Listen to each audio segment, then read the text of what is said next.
பிரியமானவர்களே, ஆண்டவராகிய இயேசு கிறிஸ்துவின் நாமத்தினாலே உங்கள் யாவரையும் அன்போடு கூட நான் வாழ்த்துகிறேன்.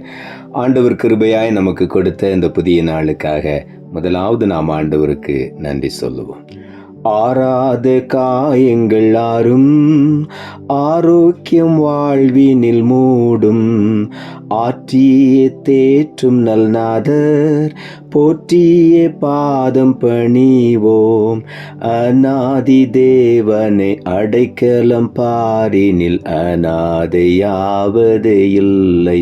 அல்லேலூயா. அநாதி தேவனை அடைக்கலம் பாரினில் அநாதையாவது இல்லை.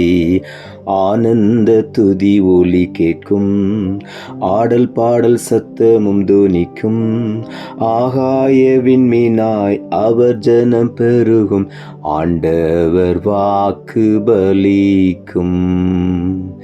இந்த நாளுக்கென்று ஆண்டவர் கொடுக்கிற ஒரு வார்த்தை எரேமியா தீர்க்கதரிசன புஸ்தகம் 30ஆம் அதிகாரம் 17வது வசனம். எரேமியா 30:17. நான் உனக்கு ஆரோக்கியம் வரப்பண்ணி உன் காயங்களை ஆற்றுவேன் என்று கர்த்தர் சொல்லுகிறார்.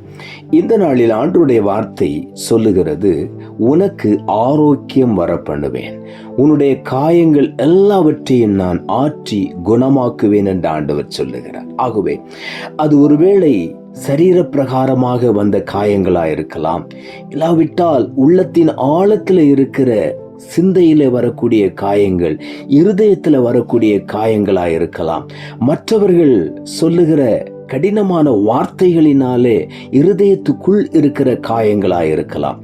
இப்படிப்பட்ட பல காயங்கள் ஒருவேளை வியாதியின் நிமித்தமாய் வந்த காயங்களாயிருக்கலாம். எந்த காயங்களாயிருந்தாலும் இன்றைக்கு ஆண்டவர் சொல்லுகிறார், அதை நான் ஆற்றி அதை நான் குணமாக்குவேன் என்று சொல்லுகிறார். உனக்கு நான் ஆரோக்கியம் வரப்பண்ணுவேன் என்று. ஆகவே உள்ளத்தின் ஆழத்திலிருந்து ஆண்டவருக்கு நாம் நன்றி சொல்லுவோம்.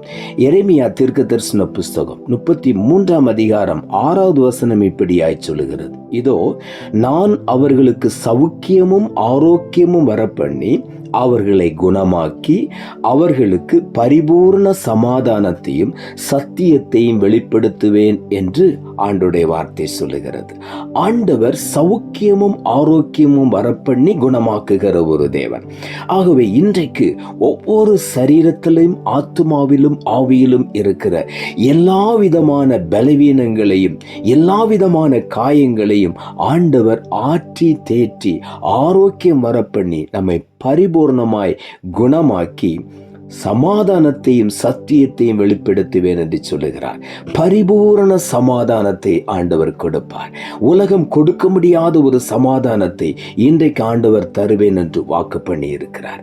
அநேக நேரங்களிலே மற்றவர்களுடைய கடினமான வார்த்தைகளினாலும் பலவிதமான காரியங்களினாலே காயப்பட்டு சோர்ந்து போயிருக்கிற ஒவ்வொருடைய வாழ்க்கையிலும் அந்த உள்ளத்தில் வந்த காயத்து நிமித்தமாய் சமாதானத்தை இழந்து போய் வேதனையோடு இருக்கிற ஒவ்வொருவரையும் இன்றைக்கு ஆண்டவர் குணமாக்கி சமாதானத்தையும் சத்தியத்தையும் வெளிப்படுத்துவேன் என்று சொல்லுகிறார்.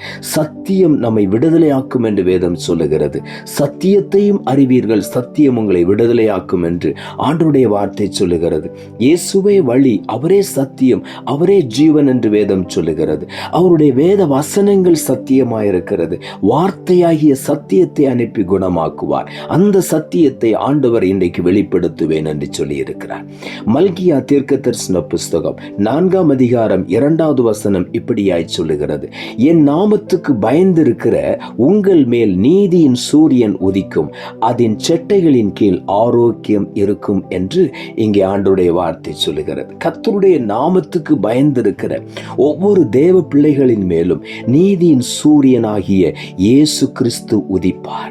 அவருடைய மகிமையின் ஒளி அவர்கள் மேல் உதிக்கும். அந்த ஒளி உதிக்கும் பொழுது அதன் செட்டைகளின் கீழ் ஆரோக்கியம் இருக்கும். ஆண்டவராகிய தேவன், உன்னதமான தேவனுடைய செட்டைகளுக்குள்ளே ஒரு ஆரோக்கியம் உண்டு. உன்னதமானவரின் மறைவில் இருக்கிறவன் சர்வ வல்லவருடைய நிழலில் தங்குவான் என்று வேதம் சொல்லுகிறது. அந்த செட்டையின் நிழலுக்குள் வரும் பொழுது ஆரோக்கியம் இருக்கிறது, பாதுகாப்பு இருக்கிறது, ஒரு தீ தீங்கும் நம்மை அணுகவே முடியாது. சங்கீதங்களின் புஸ்தகம் 147வது சங்கீதம் 3வது வசனம் இப்படியாய் சொல்லுகிறது, இருதயம் நொறுங்குண்டவர்களை குணமாக்குகிறார், அவர்களுடைய காயங்களை கட்டுகிறார். தாவீது அழகாக எழுதுகிறார், அநேகருடைய வாழ்க்கையிலே வெளியே அவர்கள் சிரித்து கொண்டிருப்பார்கள், ஆனால் இருதயம் நொறுங்கி போயிருக்கும். பலவிதமான கவலைகள், பாரங்கள் அவர்களை நெருக்கி இருக்கிறபடியினாலே இருதயம் நொறுங்குண்டு போயிருக்கிறவர்களை ஆண்டவர் இன்றைக்கு குணமாக்குவேன் என்று சொல்லுகிறார். ஒருவேளை குடும்ப சூழ்நிலைகளில் வந்த சில காரியங்கள், மனஸ்தாபங்கள், மற்றவர்களுடைய கடினமான வார்த்தைகள், இவைகள் நம்முடைய இருதயத்தை நொறுக்கி இருக்கலாம். ஆனால் இன்றைக்கு ஆண்டவர் சொல்லுகிறார், இருதயம் நொறுங்குண்டவர்களையும் இன்றைக்கு நான் குணமாக்குவேன் என்று. காயங்கள் எல்லாவற்றையும் ஆற்றுவேன் என்று சொல்லுகிறார். அதை காயங்களை கட்டி நான் குணமாக்குவேன் என்று சொல்லுகிறார். ஆகவே உள்ளத்தின் ஆழத்திலிருந்து ஆண்டவருக்கு நாம் நன்றி சொல்லுவோம். சங்கீதங்களின் புஸ்தகம் 107வது சங்கீதம் 20ஆம் வசனம் இப்படியாய் சொல்லுகிறது, அவர் தமது வசனத்தை அனுப்பி அவர்களை குணமாக்கி அவர்களை அழிவுக்கு தப்புவிக்கிறார். ஆண்டவர் தம்முடைய வசனத்தை அனுப்புகிறார். அந்த வசனத்தை அனுப்பி ஒவ்வொருவரையும் குணமாக்குகிறார். அவருடைய வசனம் நம்முடைய இருதயத்தின் காயங்களை கட்டுகிறது. அவருடைய வசனம் பகைமைகளை மாற்றி சமாதானத்தையும் ஐக்கியத்தையும் ஒருமனதையும் தருகிறது. ஆகவே இன்றைக்கு அவருடைய வார்த்தையை நாம் நம்புவோம், ஏற்றுக்கொள்வோம். அவர் தம்முடைய வசனத்தை அனுப்பி இன்றைக்கு ஒவ்வொருவரையும் குணமாக்குகிறார், அழிவுக்கு தப்புவிக்கிறார். ஆகவே உள்ளத்தின் ஆழத்திலிருந்து ஆண்டவருக்கு நாம் நன்றி சொல்லுவோம். நாம் ஜெபிப்போம். அன்புள்ள ஆண்டவரை, கிருபையாய் நீர் கொடுத்த இந்த புதிய நாளுக்காய் மறுபடியும் எமக்கு நன்றி செலுத்துகிறோம். ஆண்டவர் கொடுத்த ஜீவனுள்ள வார்த்தைக்காக நன்றி. நான் உனக்கு ஆரோக்கியம் வரப்பண்ணி உன் காயங்களை ஆற்றுவேன் என்று கர்த்தர் சொல்லுகிறார் என்ற வார்த்தையை கொடுத்தேன். இந்த வசனத்தை கேட்டுக்கொண்டிருக்கிற ஒவ்வொருடைய வாழ்க்கையிலும் வசனத்தை அனுப்பி இப்பொழுது நீர் குணமாக்குகிறபடியினால் உமக்கு நன்றி. வெளிப்பிரகாரமான சரீரத்தில் வியாதியில பலவிதமான பிரச்சனையில காயப்பட்ட சரீரத்தை குணமாக்குகிறேன். இருதயத்திலே காயப்பட்டு நொறுங்கி இருக்கிற இருதயத்தை இன்றைக்கு நீர் குணமாக்குகிறபடியினால் உமக்கு நன்றி.